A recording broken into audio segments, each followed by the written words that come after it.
Syria's civil war has killed hundreds of thousands and forced millions from their homes. The conflict has splintered and spread to neighbouring Iraq, with government forces, moderate opposition fighters, Islamist militants and Kurdish fighters all battling for territory. The international community must take some responsibility, says Steve Crawshaw, senior advisor at Amnesty International.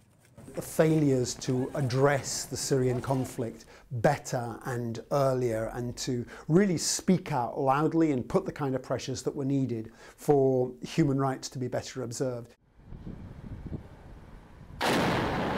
Barrels packed with explosives dropped from helicopters have been used widely by Syrian government forces, killing thousands of civilians.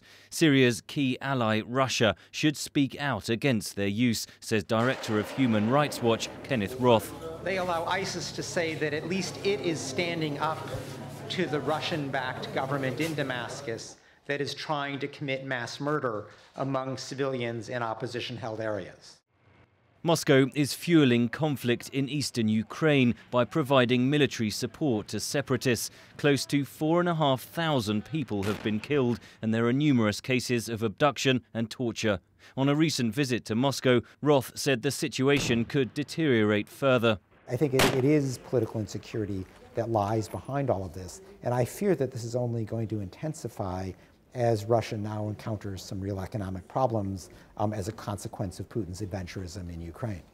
Moscow's increasing isolation has led to the worst crackdown on dissent within Russia since Soviet times, according to Roth. All this adds up to is that the architecture is in place for a still more intense crackdown should Putin need it.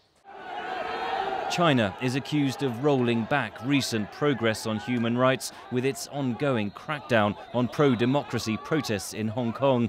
Again, Steve Crawshaw of Amnesty. Those basic rights of freedom of expression and assembly are simply being denied.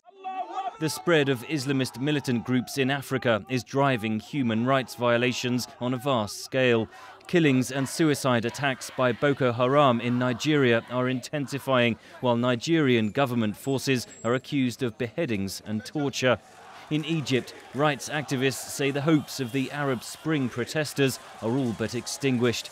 But Amnesty International is highlighting two key achievements elsewhere in the past 12 months. In Sri Lanka, there is now an international inquiry into the terrible killings of 2009, where tens of thousands of civilians died.